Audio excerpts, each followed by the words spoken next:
In any case, there's some cool stuff here, and I'm going to go directly over here because we've got you guys already talking about this, and this is just some trippy stuff. I do want to start with this, as I often do, and that is just a reminder to everyone that the internet as we know it is being threatened, and it's pretty close to undergoing a major change in the next few months. And I think this will be a gradual transition.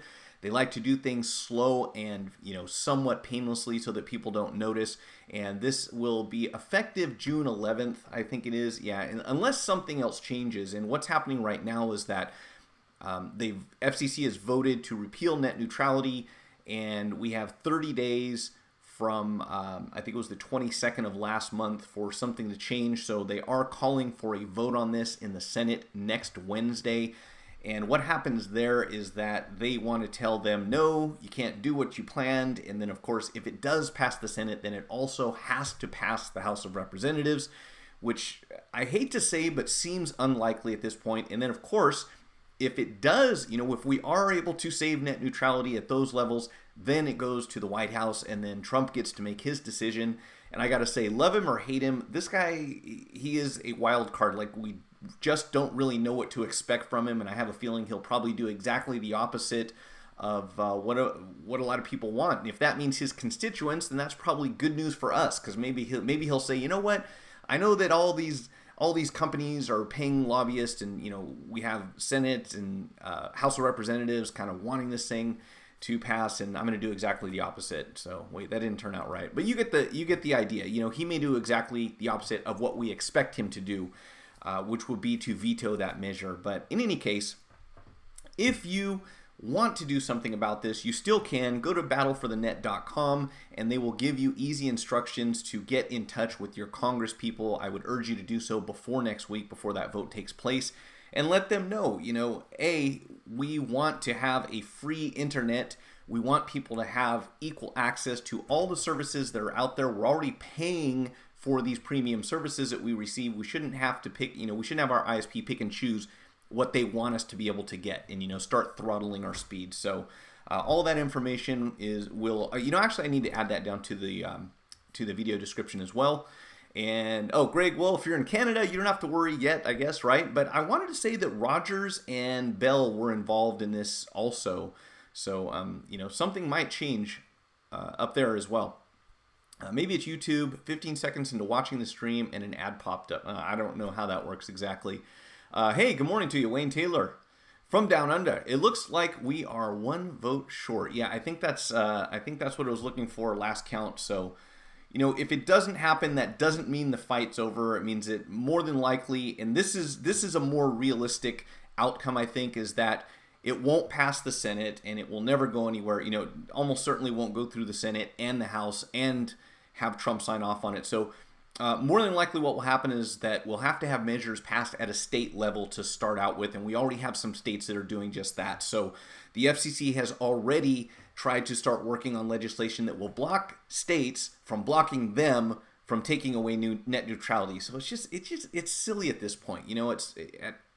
Eventually, I think people hopefully will say, this isn't good for consumers, it isn't good for free enterprise, it isn't good for small businesses, and we want our internet back. And it sucks if we have to go to the point where we actually see the negative effects and then say, we should have done something about this a long time ago. But it's really not on us. The people have expressed their opinions on this. It's something like 75-80% of the population wants net neutrality, which, by the way, if you didn't already see this video, I love it because you have a lot of people who come off as being intelligent and well-informed, talking about things that they don't understand.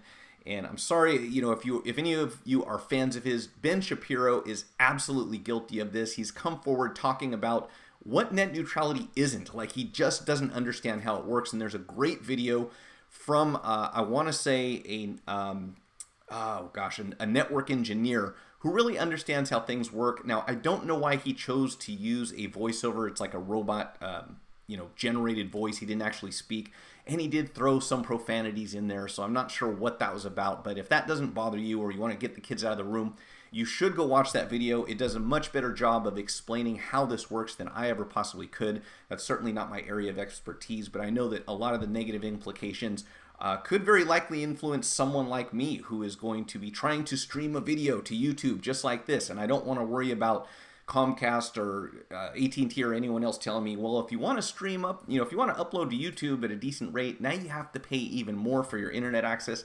I mean, it's just insane. If you want to give me a cap, and my cap is 500 gigabytes, it should be 500 gigabytes of whatever I want, not what you tell me is included in my package. So they're trying to make the internet like TV. You purchase a package and you get a number of services with that, and if you want something else that's not included in that package, which could be social media, it could be streaming entertainment, it could be music, it could be anything. They want to put this into a state where they can charge you for those services. And obviously, if your company has their own email service or their own streaming service or anything else that competes with some of the products that you like to access on the internet, they could say, well, you get ours for free, but if you want someone else's, you have to pay extra. And obviously, there is also this element of manipulating information. If an ISP can control how easy it is for the average American citizen to access certain content on the internet, then they can certainly influence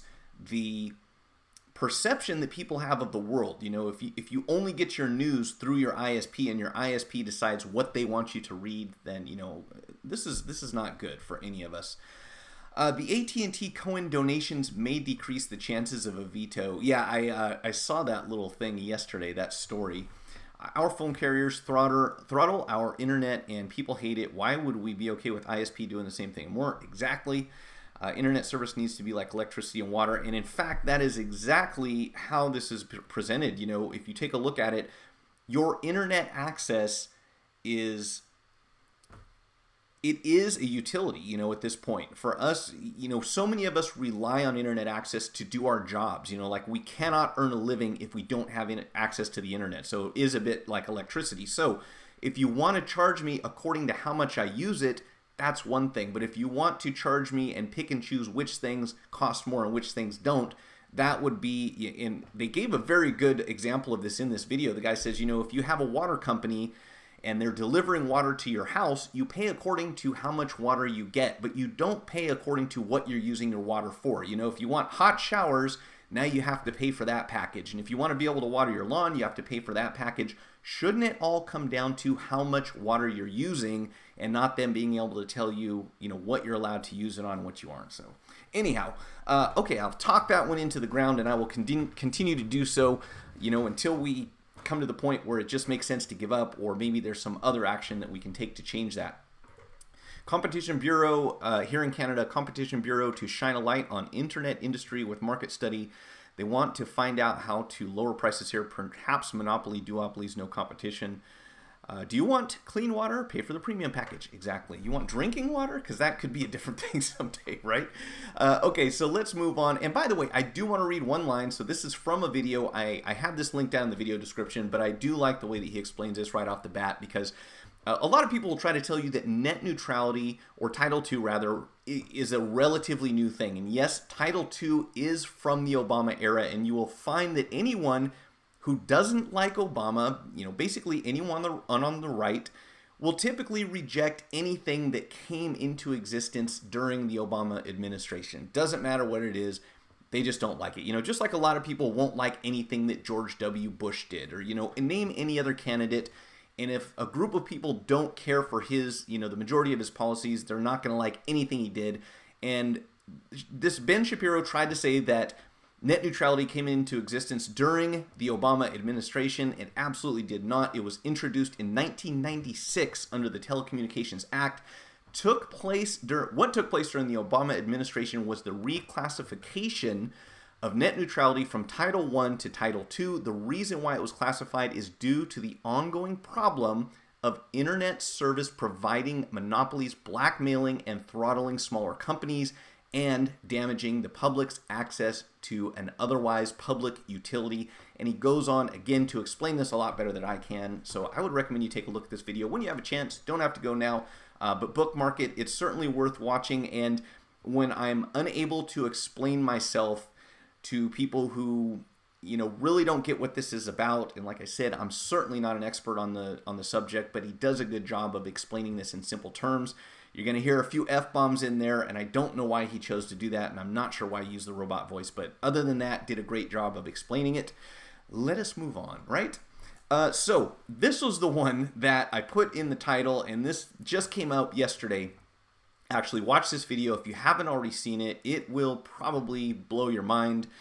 And ironically, about a week ago, I was just commenting about how, these voice assistants, in particular Siri, I am going to pick on Siri because honestly, I've met probably 6-year-olds that are more capable of conversation than Siri is. So she's obviously got a long ways to go. If you want a simple command like open my camera, she can handle that. But if you go too far, you string a couple sentences together and Siri has no clue what's going on.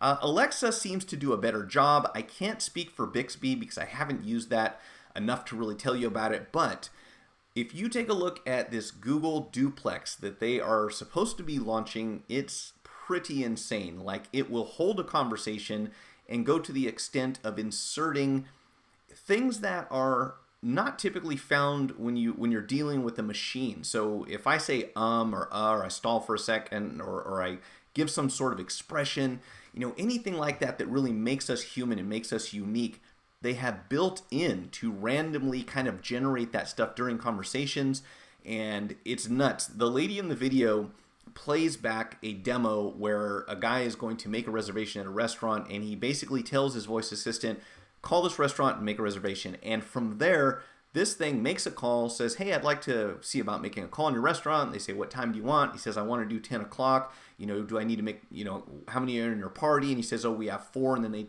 they tell him he doesn't need a reservation for that. What day is he coming and what time? And he tells it that. And you would almost not know that this is a conversation between a person and a machine. It sounds like two people having an everyday conversation. So, yes, impressive. Absolutely. Because if you go from something like Siri to an AI that can hold a conversation with you, quite a big difference there. And again, as I think Greg mentioned earlier on, was that, a lot of times we see this stuff, and then when it comes to really hit the market and we get our hands on it, it may not live up to its expectations. But if we believe what this video shows, that this really is an artificial intelligence holding this conversation, and that's just right now. That's not, who knows what's in 6 months or a year from now, or, later down the line. It does look like we will have the capacity or the ability for some ridiculous spam when it comes to phone calls to start with. Telemarketers' dream come true. You click a button, this machine calls up people all day long and tries to sell them something, and is never in the least bit affected by someone yelling at them, slamming the phone down, any number of other things. Just picks up and probably calls the next person over and over and over. And that's really just one application that I can think of. Now, obviously, there would be some benefits to us here. You tell your phone, hey, wake me up at this time and make sure the coffee started, and a number of other things, and call this person and relay this message and answer the phone when I have an incoming call, screen it and make sure it's somebody that I want to talk to and it's actually them, etc. There's all sorts of stuff that this could work for us. At the same time, the bottom line here is that we are, if this isn't real, let's say this is, an exaggeration of what we can expect. We certainly know that over time, we will reach the point where we have an AI that is indistinguishable from a person. And probably to the point where, I don't know if you ever played this game before, but I know when I was a kid, my friends and I, certainly with my brother, we set up a secret code that we would use in case one of us was ever replaced by a robot. Now, obviously kids have active imaginations, but we always thought that, hey, if we were abducted by aliens or replaced by some sort of artificial human or something, we would have this special code word that we'd say, or we'd have this question that we'd ask, and only my brother would know the answer to that. It may get to the point where you need to do that with people who you have communication with, because if we can synthesize someone's voice and the way that they talk, and we've already seen videos where they've taken a huge sample, not even a huge sample, they've taken small samples of video recordings of people speaking, and I want to say that they use, it was Obama and George Bush and a couple other political figures, and they used CGI to generate complete conversations just based off of a small sample. So think about putting these two things together. you get a sample of me sitting in front of a camera talking, and you tell an AI to sound the way that I do, or potentially even look the way that I do, and contact someone over the phone or through FaceTime or anything like that. And it could become very difficult to tell if you're dealing with the person that you think you are, or if it's just a machine on the other end of the line. Now, obviously, the scary part here is that we have people in positions of authority. We have people with political influence. We have all sorts of members of our society who have a lot of power. And this sort of technology would make it much easier for someone to say, hey, make this guy say or do this thing which we want him to do, literally like pulling the strings on a puppet, and that is what the rest of us are going to see. And, this is not to mention the criminal, like the seedy criminal element, getting a hold of something like this. So what do you guys think? I want to hear all about this. I know that a lot of people are going to say this is great. I can't wait. I'll have a real robot to talk to. And I have to say, in the same way, for some of the same reasons, I think this is exciting. It's going to be cool if you have something that you can talk to. It can hold a conversation. It can relay a message. It can screen calls. It can do all sorts of things for you. But also, there's going to be a point in time when you don't know if you're actually dealing with the person that you think you are. And to me, that's an area for concern. Now, I know that Google said that they would identify the call. If there was an AI making an outgoing call like this, it's going to say, this is a Google Duplex bot. I'm calling on behalf of someone to make this reservation. And that's cool. But let's be honest. Eventually, other companies, other parties, other governments, other people in the world are going to get a hold of this, and they're going to do whatever they want with it. So that's going to be an interesting thing to take a look at. So for this, I do want to go back to the comments. And I think we've got one up here on net neutrality also, but let's see real quick here. Anyone who's listening to the podcast, I am reading I'm reading the comments while we do the stream, so that obviously if you don't have this up in front of you, or maybe you're walking away from YouTube and just want to let the audio play, here's what's being said right now. Internet's V for Vendetta. Here in Canada, oh sorry, I already read that one. So Google Duplex. Noisy Cameras has the megaphones going. Will Real World Review says, will AI be affected by the repeal of net neutrality? That is a good question. Apparently Google felt some heat, RE Duplex, so they will implement code that Google now says controversial AI voice calling system will identify itself to humans. That was Greg M. And yeah, that's kind of what I was reading also. But again, that's Google, and we assume that Google is being honest with us, but that doesn't mean that anyone else who has something similar to this, couldn't hack it to do whatever they want, really. They could probably get this Google Duplex application or whatever it is and modify it, especially on an open source platform, in a way that they can, pretty much delete that intro that says that you're talking to someone that's not a real person. So whether or not that's what Google intends, I'm not sure that that's the outcome that we would expect. 1001 Noisy Camera said, I wonder how many things will hang up if the phone call identifies as Google Duplex. Yeah, exactly. And I would assume that if it's a business, probably virtually almost none of them, because you can assume that a lot of people will be using this in order to do business. If I'm shopping for something and I don't feel like calling people and I don't want to go online, I just tell this thing. And by the way, they do talk about how Google Duplex will first go online and attempt to find what you're looking for, whether it's a restaurant reservation, you want to get a haircut, or I would assume any other sort of shopping. And if it doesn't find the answer online, then it will go to the phone. But if you're a business, it wouldn't make a lot of sense for you to hang up if a Google Duplex calls you, because there's a potential for you to sell whatever your product is. Now, if you're at home, on the other hand, then I would think that probably a lot of people in the beginning might hang up immediately. But let's be honest, if this becomes public, or when this becomes publicly available, you and I will be most likely using it. We'll probably say, I don't feel like going through the motions.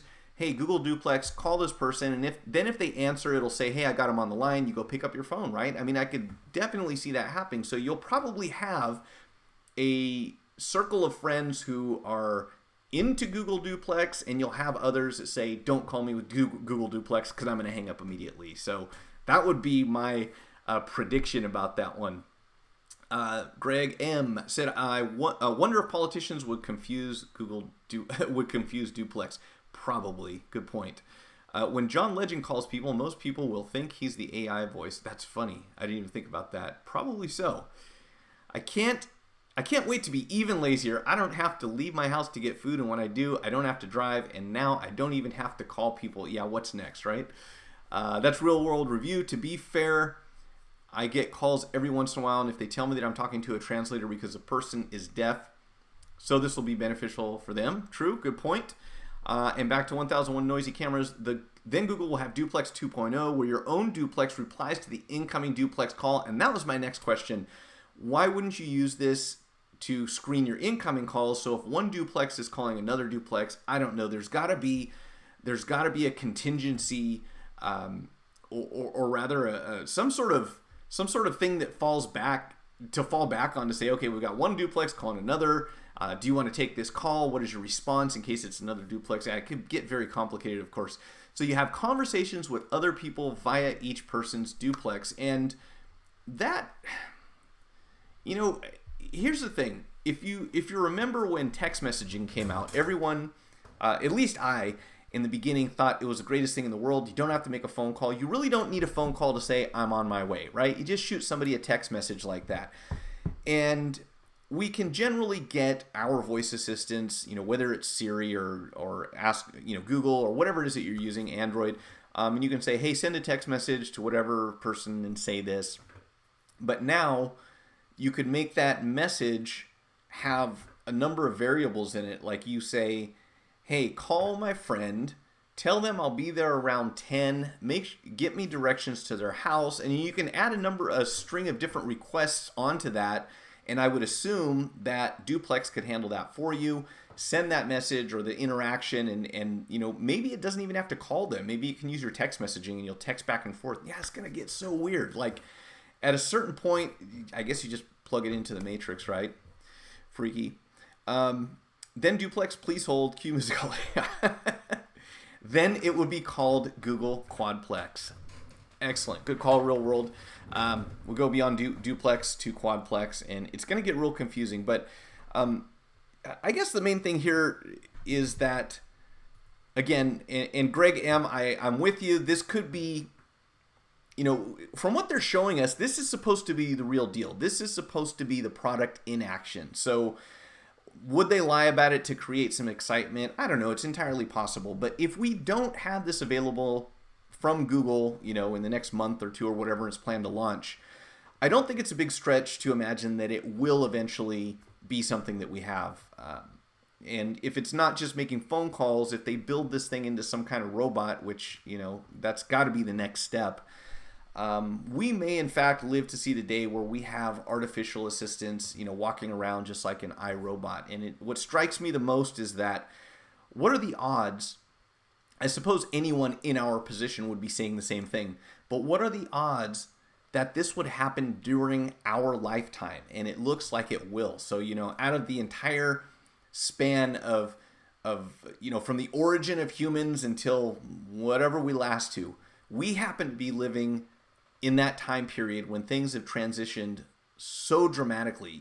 Technology has evolved on at such an incredible pace, and it seems to increase that pace rapidly. So like one year to the next, we develop something. The following year, we develop faster, like not only more advanced, but even faster. So it's like a snowball effect, and we reach a point eventually where artificial intelligence surpasses the ability of humans to develop new technology. And that's when it's going to accelerate even faster. So I think that curve, that we've been seeing going up, a little faster and faster, when we hit the point that artificial intelligence is smarter than we are, that is just going to spike. I mean, it's going to go so fast and things are going to change so rapidly that, our heads would spin. I imagine anyone who's living in that time might not be as shocked by what's going on, but for a lot of us, it's going to be just so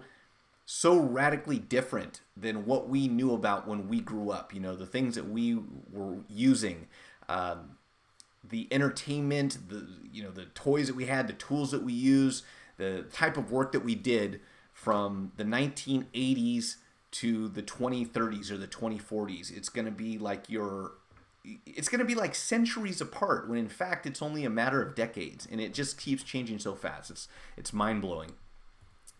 And then the AI assistants will be talking to each on our behalf. My Google Assistant talking to other persons, Cortana or Alexa or Siri or Bixby. Yeah, assuming they keep up. And that's the other thing about this that just blew me away, is how much more sophisticated this is than anything I've seen so far. You know, part of it is them putting in these human-like behaviors where the thing kind of stalls for a second or says or you know throws in like slang and stuff like that.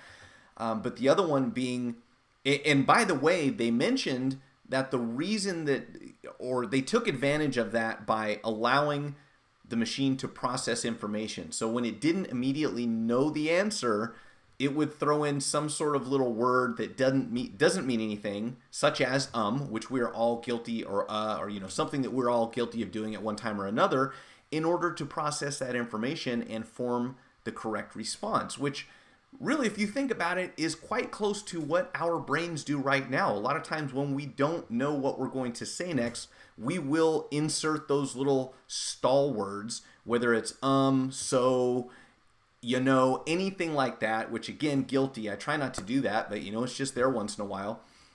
So this machine does the same thing to mask the fact that it's trying to figure out what to say next. So pretty bizarre. Anyways, I'm not going to stay on that too much longer because I want to do an entire Hangout focused on artificial intelligence, and I believe that in the near future we'll have something even more crazy and interesting to talk about. So that could happen at any given time, but I do want to get some guests on for that, so we have hopefully someone who knows a little bit more about it than I do and can answer more questions and offer a little more information. So again, if you haven't already seen this video, it is a trip. I will include this, or I keep saying that, it's already down in the video description. You can check that out. Let me know what you think in the comments. And by the way, everyone, please, while you're here, if you haven't done so, hit that like button. I always forget to ask, and for once I remembered somehow. That does help me out. Any engagement, a like is certainly better than a dislike, but even a dislike is better than nothing at all. But I would prefer that you like the video.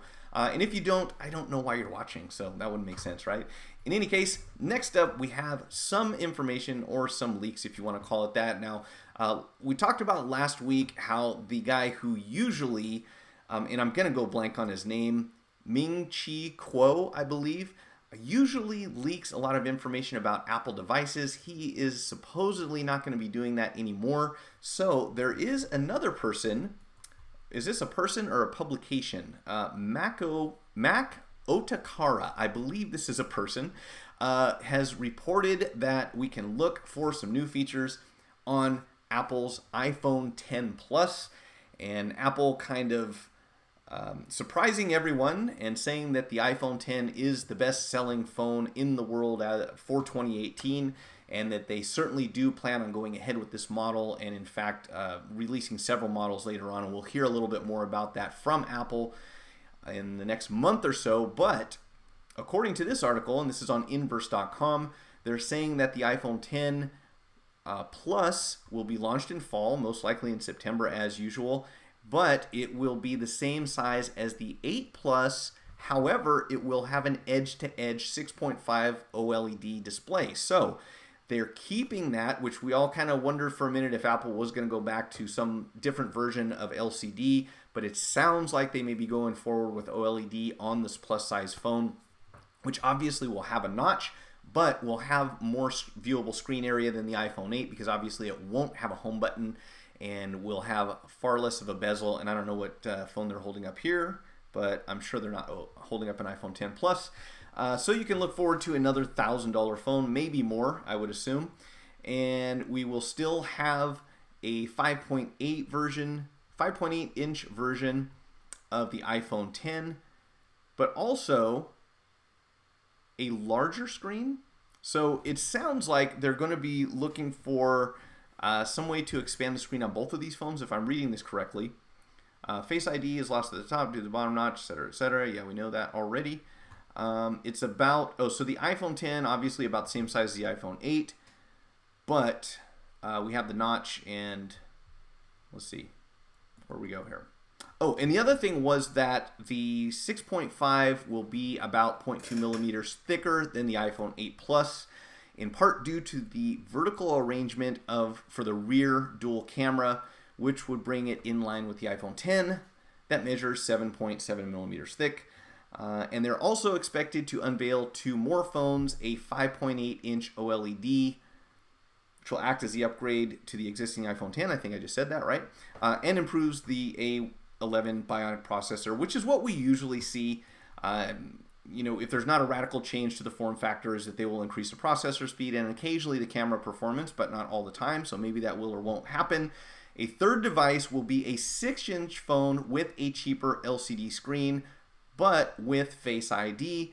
And I want to say 6-inch, that sounds a little bigger, because they were talking about the SE2 actually having a glass back and a notch at the top. And I'm not sure they're talking about the same one here. This is a slight contradiction to previous reports that stated Apple would offer 6.1-inch LCD model. So obviously this is all, these are all rumors. We don't know for sure, but it does sound like we're going to have an iPhone 10, an iPhone 10 Plus, and some other smaller version of an iPhone that will have an LCD rather than OLED.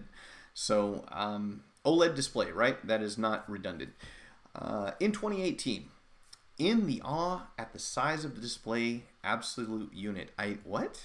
That's some strange English there, isn't it? In awe at the size of this display absolute unit. Okay, I'm not sure what that means. Oh, where are we? Do you think people have a right to know if they are talking to a robot? Fubar, hey, that is a great question as well. Do people have a right to know if they're talking to a robot? So, and backing up here, obviously, and I don't mind doing that because there is a bit of a lag on these questions. So,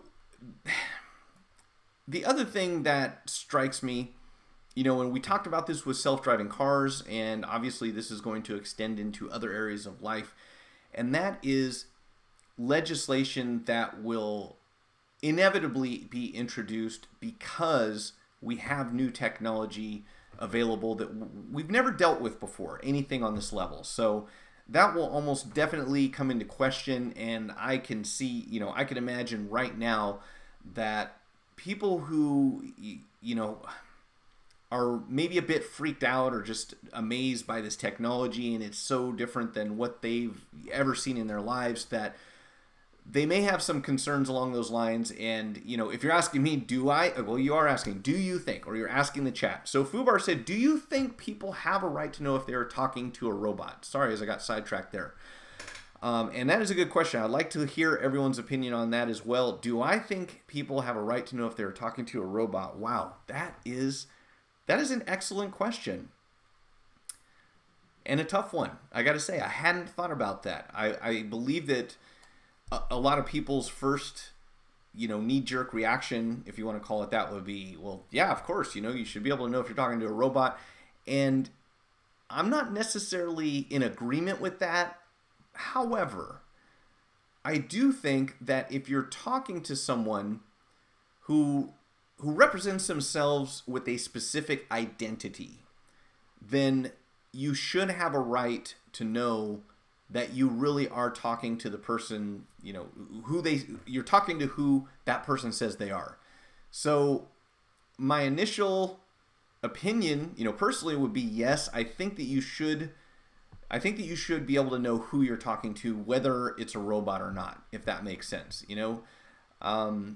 Now, should you be able to know who that robot is, what company it's affiliated with, what version of software it's running, anything like that? That I don't really know the answer to, but I do believe, at least for me, I think that it would be fair that if anyone called me and said that they were a certain person or that they were a person at all, that I should be able to trust that that is really who I'm talking to. So once this becomes commonplace and we have robots out there calling people on a regular basis, then I would say yes. I think that I would want to know if I'm talking to a robot, and I would want to know if, just the same way as, at least in California, if someone calls you and they're recording the phone, they're recording the telephone conversation, they have to tell you that. And this is a state, this varies from one state to another, so it's not true no matter where you are in the US.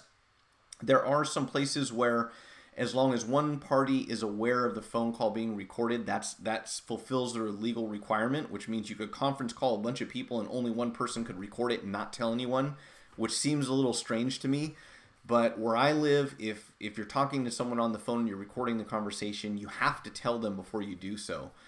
And maybe that's one of the reasons, but yes, I think that we have a right to know who or what we're talking to. At least that's what I think. I wonder how many calls it had issues with versus successful calls. That's a good question, Greg, because I'm sure that they had a few that didn't succeed, and obviously they're not going to record and put those on the demo. So that's a great question. There probably were some that didn't go as planned. Google will be our nanny and butler and babysitter and our decision maker. Yeah, and eventually just replace us entirely, because really at that point, why do we need people anymore? I mean, unless we just say, okay, robots are here to serve us until they get smart enough to decide that that's not what they, that's not going to help them to achieve their goal. And this is the other thing about artificial intelligence. It's going to have some sort of motivation to do something, right? You're not just going to create an AI and say, hey, hang around and listen to stuff. You're going to create an AI to execute functions. And one of the big questions is always, how do we make sure that in the course of executing these commands that they don't do something that could end up harming people?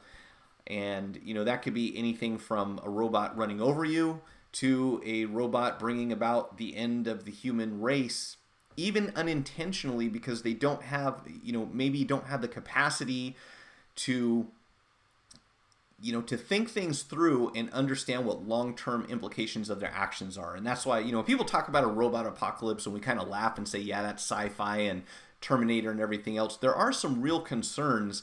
And when you hear people like Stephen Hawking and Elon Musk and people who are far more intelligent than I am saying, we need to be careful with this because it could easily get out of hand if we give it enough control over the things that, we depend on to survive.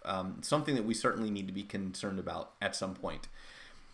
Let's see. And then subscribe button, remind. Oh, thank you, Noisy Cameras. Yes, hit the like, hit the subscribe button, and the reminder notification bell. Blow on the whistle, pull the string, jump through the hoop, do whatever it is that YouTube makes you do so you get these notifications. I don't even really understand how it works anymore. I got to be honest with you folks. I think that if you like the video or you watch it for a little while, they might send you a notification even if you don't subscribe, but I hope that you will subscribe. And then sometimes you subscribe and they don't tell you the video's coming up, so I just don't get it at this point. However, if you follow me on Twitter, that's at FixMyCellPhone. Twitter will automatically send out a tweet when I'm starting a live stream, which I really like about Twitter. Facebook used to do the same thing, and then they pulled the API off, so Facebook and Google don't play well together anymore, and whatever. I like my Facebook friends, but I'm not really so fond of Facebook anymore, so kind of moving away from that one. But thanks for reminding me, Noisy. Now, talking iPhone 10 Plus. Yes. Hey, tech for your needs. What's happening? I'm getting caught up here in the chat. Thing is, scammers and telemarketers do not care that it is what I'm getting a lot of these days. Yeah, that's the other thing. And if you're not already getting that one, there's a very popular telemarketing scam where they call you and they start talking and then they stop and say, "Are you there? Hey, did you hear me? I dropped the phone. Are you still there? Are you age 18 and up?" And there's really nobody on the other end of the phone. So I always give them garbled, unintelligible responses, and then they eventually hang up on me, because obviously if it was a real person, they'd say something like, I have a problem with our connection. Are you speaking a foreign language? But they never do. They always just say, I didn't get that. And that's when I go click. Where do we go? Make it illegal for telemarketers to use robots for cold calling. If you want to make money, call me directly, as well as using Duplex and any software that will result from this thing. That is a great idea, real world. The only problem is that most telemarketers don't seem to care about laws too much anymore. We have that whole don't call list, and it doesn't seem to do much good, especially if the company that's calling you is doing so from an offshore, some island somewhere, or they're just outside the border and they don't really care about laws in the U.S. But yeah, it'll be nice. Johnny Chang, how are you, man? Glad you could make it. Artificial intelligence is scary. Yes, tech for your needs. I'm assuming you just came in. Been going on about this for a while, but yeah, there's some trippy stuff and something that we'll definitely be keeping an eye on and talking about a lot in the future, I predict. A product cannot betray their creators because they need them for self-preservation. That is until they can create and repair themselves, right, Johnny? That's what I'm wondering about. YouTube works in mysterious ways, and that's before the I/O 2018 features kick in. Yeah, noisy cameras. I can't agree with you more. YouTube, I don't get it. And I don't know if any of you guys, I assume that quite a few of you watch a bit of YouTube here and there. There is a popular YouTube personality named Phil DeFranco, and he's been doing commentary for quite a while. I want to say longer than I've been on YouTube. I think he started back in like 2008, something like that. And he's got a huge following, tons of people that watch his channel, and he's actually developed an app that he's releasing for iOS so that people can watch his videos no matter what. Because as we know, YouTube can be unpredictable at times. They can demonetize videos for unknown reasons, and I personally don't blame YouTube because most of the reasons for their actions are due to pressure from advertisers. So obviously, if an advertiser says, if you keep doing this in videos, we're not going to give you money, then of course YouTube has to do something about that because they want to make money just like we do. So I understand that. At the same time, with the, really not knowing what's going to happen in the future, he went one step ahead and said, you know what, no matter what happens on YouTube, I'm going to have an app so people can see my videos and they can respond. And if you guys remember, there used to be, pardon me while I get off subject here a little bit, but there used to be a video response option for YouTube comments. So instead of writing a comment down in the comment section, you could just record a quick video, upload it, and you could video respond to anything that was on YouTube as long as the person who had the channel had that option turned on. And they got rid of that a long time ago, and I'm not sure why. And that was a really cool option. You could just go in and it's so much easier than typing a long, drawn-out comment that a lot of people are unlikely to see. Whereas if you go and watch the video down here at the bottom where it says suggested videos, you would actually see the video responses. That would be a really cool feature for them to bring back. I won't hold my breath, but that could be something that can make YouTube better, I think, in my mind. Now back to Apple real quick. I came across this and I thought it was interesting. 80% of teenagers prefer iPhone to Android. Not a huge surprise. I want to say, and I know that a lot of people will probably dismiss this as well, teenagers often base their decisions on peer pressure, on advertising, on what's trendy and in style, and that totally makes sense, and I agree completely. And if we were to say that, well, a lot of teenagers don't think for themselves, I think we could apply that comment to the population in general. We wouldn't have to say teenagers do X. I think we can say people, it's human nature for people to kind of go along with the crowd. And as Apple gains more and more market share, and a lot of Android manufacturers that use Android tend to kind of struggle with figuring out what they want to do and start producing phones that look more and more like iPhones, it's not really a surprise that people are trending towards, using this product. And I gotta say, personally, I've never really been a fan of Apple, but when it got to the point where it looks like most manufacturers are making products that look just like iPhones, I kind of figured I might as well just get an iPhone, because initially my thought was if I wanted an iPhone, I'd get an iPhone, but instead I'm going to get Android. But when Android starts looking and possibly even acting like Apple and iOS, then why would you want to get an imitation? Why not just get the real thing? And I'm still a little annoyed by the way that it works. I don't love iOS. Really, if someone could put Android onto an iPhone, that would probably solve most of my challenges. But back to the article here. The interesting thing about this is that we have to remember how Apple succeeded with computers in the first place, and that was by getting Macs into schools so that kids grew up understanding how to use them, so that when those kids became adults, which they're, beyond adults at this point, they said, hey, I grew up using a Mac, I love the way it works, I understand it, I don't have to learn anything new, I'll just go buy another Apple product. And as we see that teenagers are using iPhones or preferring iPhones more than Android, then obviously when these teenagers grow up, it's highly probable that that is going to be the product that they're going to be using. Not to mention, whatever is going on with this trade war, which I want to talk about a little bit more in a minute. So not a surprise. You can see Apple up 1.4% at 190.04. American teenagers prefer Apple iPhone to Android phones. 82% now they're saying currently own an iPhone, the highest percentage ever in the history of Piper Jaffray's study, whatever that is. And we're showing, they have a little chart here about it. And we're talking about, up to $1,000 for a phone. 84% of teens say their next phone will be an iPhone. So the ones that don't already have them, 4 out of 5 are going to be getting an iPhone. Probably good possibility their parents may be paying for that iPhone. But, one way or another, they're going to get what they want. And the interesting thing was that they also state on this same article that the Apple Watch, 20% of teens plan to buy an Apple Watch in the next 6 months, and Apple is the second most desired brand among teens behind only Rolex. So teens would rather have a Rolex, but other than that, the Apple Watch is choice number 2. And obviously, not too many people are going to be buying a Rolex for their teen. Somebody might get one for a graduation gift, but that part doesn't really surprise me as much because I don't believe that the future of, just the plain old non-smart watch is going to be a popular one. We probably won't have too many people wearing watches in the future. I'm sure that if you're wearing a watch, pretty soon it's going to be a smart watch, so that's not a big surprise. The Apple Watch being the choice kind of makes sense. They're already sold on the brand. What are you going to do? Peer pressure is tough. Rolex, I thought that was a 20th century desirable. Yeah, I think that it is. I think probably a few random kids probably threw Rolex out there because they knew how much it costs. And obviously that's a factor as well.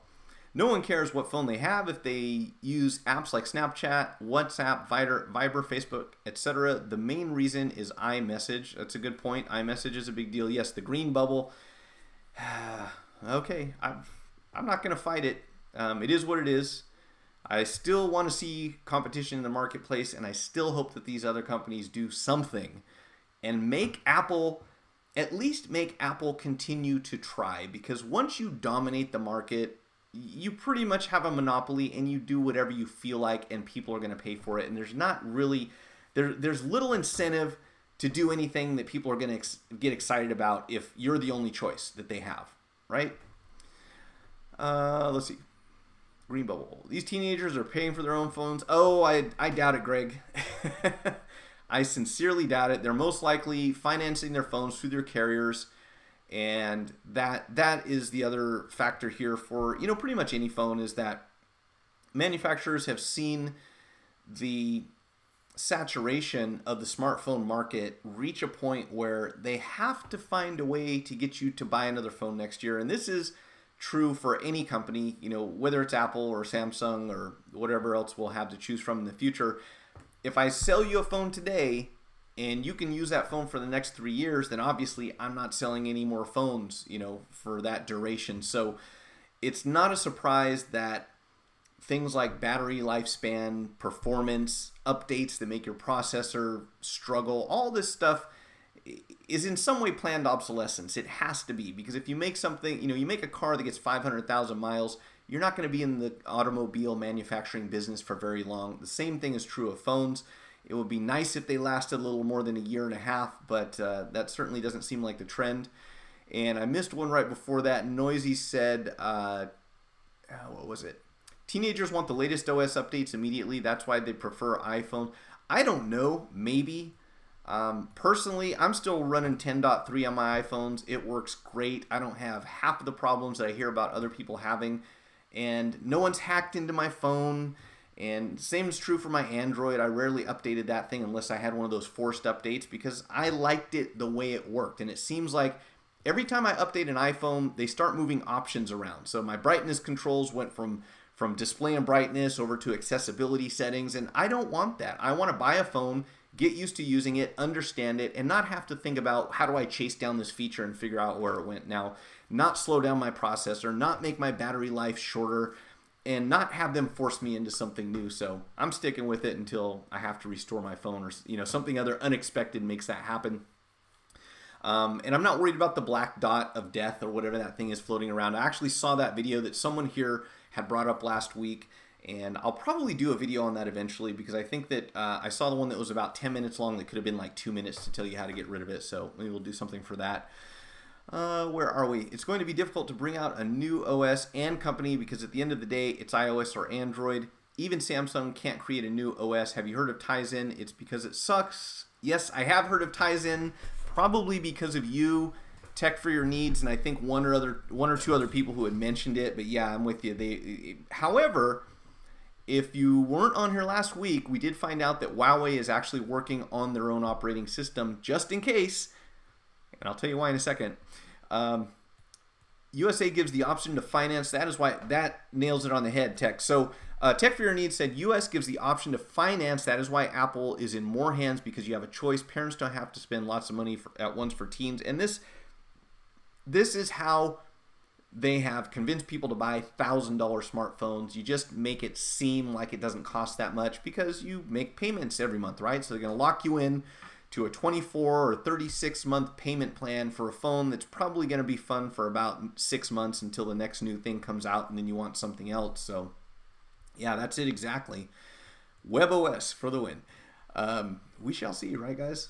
I hope something comes up because in the meantime, as I was mentioning here, and I'll try to get through these quick. I got 3 more things here. If you haven't already heard, ZTE pretty much going to be done. It sounds like we have every indication to believe that ZTE is going away completely. So not only will you not be getting it in the US, not only will you not be getting updates for your existing ZTE device, but ZTE, who is the 4th largest phone manufacturer in the world, looks like it's going to be going out of business. I do think that this title is slightly misleading because it says the Trump administration just forced smart maker ZTE to shut down. Now, if we believe what we've been told, ZTE kind of brought this on themselves.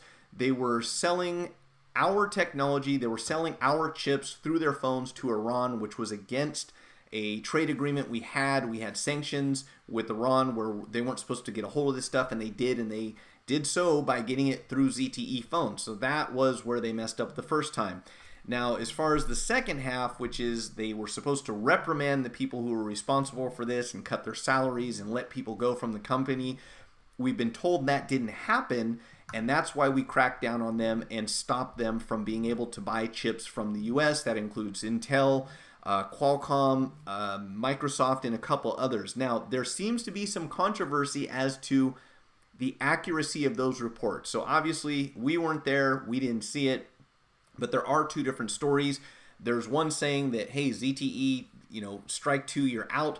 The other one saying that that didn't really happen. They weren't really, they were sticking with what they agreed to do with us, and instead the American government decided they want to kind of squeeze ZTE out of the picture. I don't know what really happened, but it does look like ZTE is going out of business, which they employ something like 75,000 people in China, and they are going to create kind of a ripple effect. Not only that, obviously going to unnerve a lot of Chinese phone manufacturers who kind of have to see that ultimately they should not be reliant on US chip makers for their products, because if they are and that gets cut off, they will be out of business as well. So I can see, again, we already mentioned last week that Huawei working on their own operating system just in case they somehow lose their Android licensing. And obviously, we can expect them to put a lot of money into research and development, or at least contracting with other chip makers in case this trade war, if you want to call it that, escalates to the point where they are no longer able to buy these chipsets or chips from the US. So if that happens, this is kind of stretching it here, but at the end of the article, I have to kind of agree with what they said, and that is, if this happens and Chinese manufacturers find another source for the components that they're putting in their phones and they don't have to rely on the US anymore, that would put them in a much more powerful position when it comes to being competitive for not only the Chinese and European market, but anywhere else where they're allowed to sell their products. Now obviously we could have more tariffs and things like that sort going on in the US to prevent them from entering this market, but we are by no means the only market in the world, and ultimately we could be cutting ourselves out of a huge chunk of business because US-based companies would not be able to provide components for Chinese manufacturers who make a lot of phones, like a huge number of phones. If you can imagine the population of China, India, Europe, South America, everywhere else in the world outside of North America, that's a lot of phones. And especially in developing countries who are just building out networks and they're buying a lot more low-end phones, this could give most of that most of a lot of those different markets to China if they become self-sufficient or find another way to get a hold of the materials that they need to manufacture this stuff. So it will be interesting to follow this as well. Now we're talking ZTE. Hey, thank you, Noisy Cameras. I appreciate that. That is awesome. I can kind of use that as a break and see where the comments are. That is brilliant. iOS and Android are based on Palm OS, Palm Web OS. It is a good thing, like Steve Jobs. Great artist copy.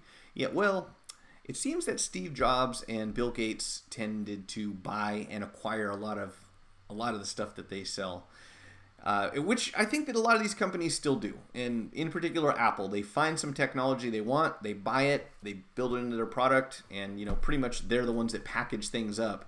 But they certainly don't create a lot.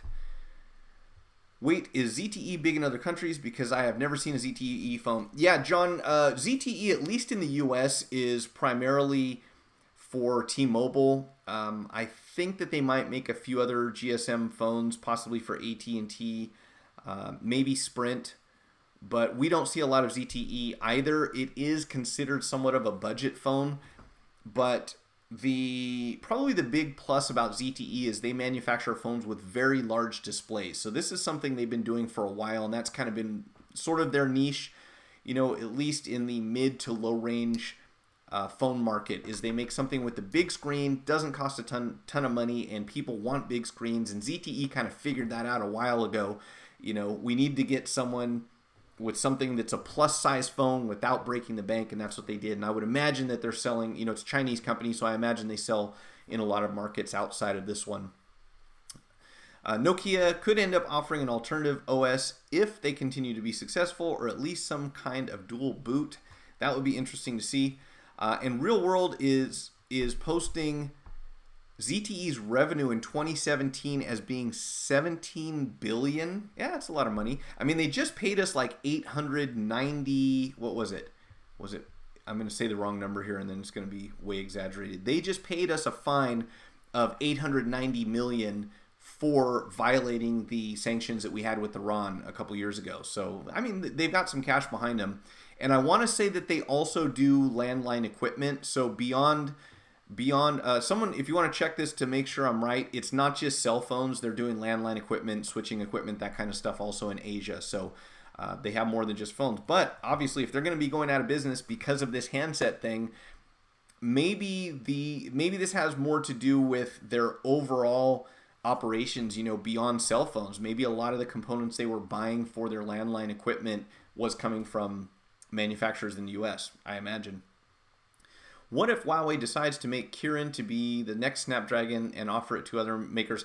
That would be interesting, Noisy Cameras, and that's my other question, is that if China ends up getting pushed into a position where they say, we just need to be able to build, research, design, create and own everything that we have, and they become another supplier worldwide for everyone, how will that affect the US market? Because we have a lot of companies that depend on foreign trade to sell their goods. We saw a huge hit on these chip makers when the news came out about ZTE getting in trouble again because they had to cancel a whole bunch of orders that they had that were going to be going to ZTE. So, it affects us all.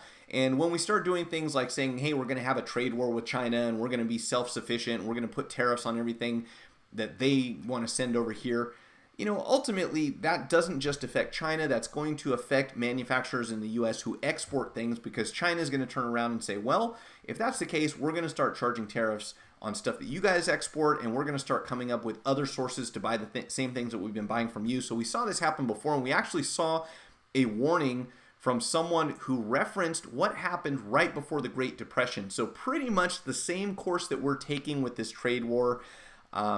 We had a party come out before the Great Depression and say, what you're doing with these tariffs is going to cause the economy to collapse. Hopefully we've learned from our mistakes and we don't reach that point, but it sounds like we're taking some of the same actions today. So I hope these guys wise up and don't push it too far. All right, let's move on. I want to hit a couple more things real quick before we sign off at 7:02. I always get carried away with this, but there's interconnected trade war. Yeah, so Noisy Camera said things are so interconnected. Trade wars are a never-ending game of cascading ping pong, and that's it. At the end of the day, the world, world trade is world trade. If at some point in time the U.S. or any other country was self-sufficient, that time is gone right now. There are a lot of things that we depend on foreign trade to keep us going, and our economy depends on it. So somebody needs to do a deep analysis of this and let people in control know what could ultimately happen here. So no one was injured as another Samsung washing machine explodes. I think if you remember, it was a couple years ago. This is not the first time it's happened, and I just couldn't resist. I had to say after reading this article that in the 24 years that I've been working on electronics, I've never caused anything to explode. I think I bricked one, maybe two phones in that entire time, and other than that, never hurt anyone. I've never had a phone explode. I've never lost a limb. I've got some shards of glass in my fingers, and that's about it. So for them to be associated with this other, there is an organization, I want to say it's called AHA, and they are against right to repair. Samsung apparently is a member of this organization, and that disappoints me because, if Apple wants to fight against consumers having the right to do what they want with their phones and get things repaired by a third party and everything else, okay, I can say, Apple, that's bad. But, do what you want to do. If people like Apple, they're going to buy Apple. There's nothing that we can do about it. But if Samsung is also going to be opposed to right to repair, man, I'm going to have to cross both of these guys off my list and look for another brand, which, we're getting fewer and fewer choices all the time. So what do you buy now? In any case, this washing machine blew up for some reason. It says that she had put a mattress pad in the top-loading washing machine. Fortunately, it was in another room when the machine exploded. The force from the blast pushed the washing machine away from the wall and blew off the top of the unit. Now, there's always a possibility that she overloaded this washing machine, and when people put something like a mattress pad or a big pillow in a washer, or, obviously there's a lot of water, a lot of weight going to be generated, and that thing's going to be, spinning around in there and hitting the sides and everything else. So probably a bad idea, but your washing machine being able to explode is a pretty scary thing. No matter, even if you're not operating it correctly, if you throw the wrong thing in your washing machine and try to wash it, it then explodes. That's not okay, Samsung. So obviously, there's a problem here, and it's saying it reportedly stemmed from an unbalanced drum, which makes sense. You put something big in there and it gets stuck on one side, but that happens all the time. Every time I wash jeans or towels or anything like that, I have to go and spread things around, and then you run it a few times and it gets unbalanced again until some of that water comes out. So there should certainly be some safeguard against the entire machine exploding. Samsung strongly encourages any consumer who has experienced an issue with the Samsung product or authorized service visit to immediately contact us. There's an 800 number, or you can go to samsung.com/US/TLW. Be careful if you have a Samsung washer. We now know that they have one more feature that was probably not in the owner's manual if you got one.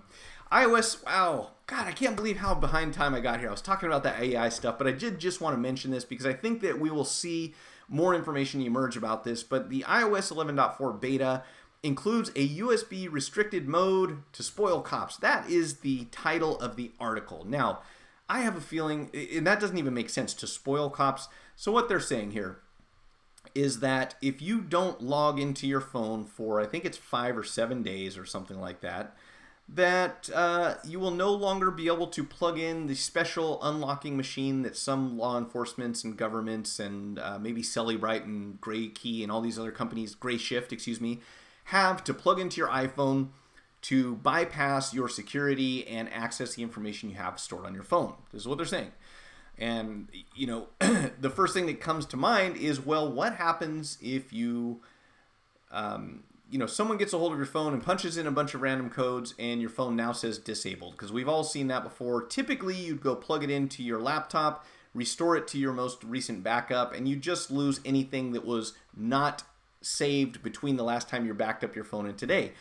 The way that I read this article, it sounds as though once you are locked out of your phone, it is permanent and you will not be able to do anything with the Lightning port connector other than charge it. So you can still charge your phone, but none of the data connection works. It is then disabled. So if someone is trying to access the information on your phone, I would assume this includes the owner, there will be no way to do that. So that's going to be interesting. Yes. Let's see, one quick look here. Yeah, so this is pretty crazy, and the reason I only wanted to mention this today is because this is one of the ones I want to keep an eye on. I have a feeling that we might get a little more clarification, because it certainly wouldn't make sense for them to improve security for a locked iOS device to communicate with the USB accessories. You must connect an accessory via Lightning connector to the device while unlocked, or enter your device passcode while connected at least once a week. Now, if you have kids and they play with your phone and there's a lock code on it, or they figure out a way to put a lock code on it and you don't know what that lock code is, or they put too many entries in, which I believe 6 is the max, and your phone then says iPhone is disabled, connect to iTunes, but you can't do that because your USB connector is disabled, then what do you do? Do you just go to Apple and buy another phone? Because I'm sure that wouldn't bother them much. But if you spent $1,000 on your phone, obviously people are going to have some problems with this. So maybe there's some information we don't have accessible at this point in time, but it certainly doesn't make sense to me that you could get locked out of your phone to the point where you can't do anything, even restore it off of your own computer, even a trusted computer that you've already connected to. So I question how this is going to work out. And then if that is an option, what would prevent law enforcement or, whoever else gets a hold of your phone and your laptop from doing exactly the same thing? So I'm not sure how this is going to work. What if the phone is lost or you forget it while traveling? That is a good question. Oh, and Johnny said Apple is becoming anti-government, and that is another thing here. Let me back up a second. Again, we saw this come up where the FBI wanted to get into an iPhone C because of a terrorist attack that took place, and Apple kind of said, yeah, we're not going to build a backdoor for you. They eventually paid a third-party company to figure out how to crack the software, and nothing's going to keep that from happening in the future. So I assume that what is going to happen is that Apple is going to want to maintain their reputation for protecting customer privacy, even at the cost of the millions of dollars that authorities will have to spend in order to access information that's locked on Apple devices. And ultimately, that means that taxpayers get to pay that bill. So whether you like it or not, this is what we'll be looking at in the future, unless Apple changes their stance and says, we are going to cooperate and allow. But what doesn't make sense is you cannot build a backdoor for a single phone. According to Apple, they would have to create a way to break into a particular operating system, and then that would mean that you could break into that operating system on any of that same model phone, which wouldn't make sense, because at that point, why bother securing your phone? If we know that there's a backdoor, it's only a matter of time before someone else figures out how to get into it. So this will be an interesting one to keep track of as well. First question is, if the phone becomes disabled and your battery is unplugged, will you have to restore it, or can you still plug it into your trusted computer? Well, let me make sure I understand that. If your phone is disabled and your battery is unplugged, will you have to restore it, or can you still plug it into your trusted computer? As far as I know, you can still charge the phone, but I don't know that you can restore it. That's the big issue with this one. Apple's becoming shitty with its approach to unserviceability and customer hostile, even from a fanboy point of view. I agree.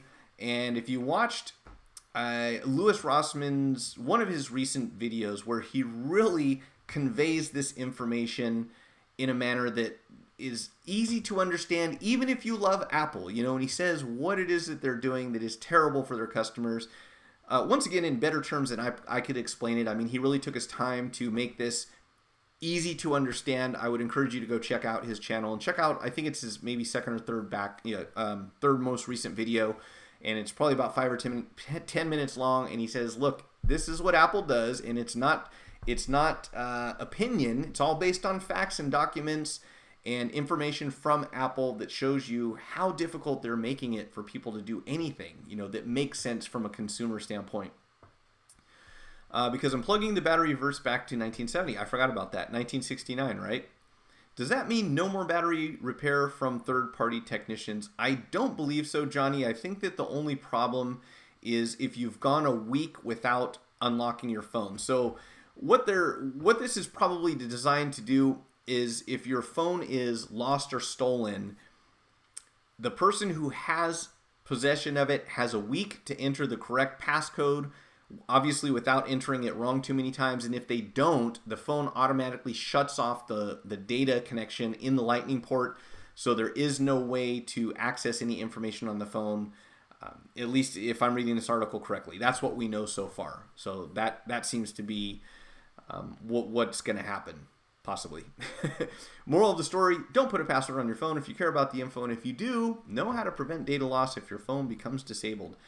Yeah, I agree. I still think that it doesn't make sense that if your phone does become disabled, that you wouldn't be able to restore it. There's got to be something that they're not talking about or that they're overlooking and they'll have to fix, because that would obviously result in a whole lot of bricked phones, because people do end up disabling their phones and they can always go back to a trusted computer and restore it. And that should always be an option, I would think.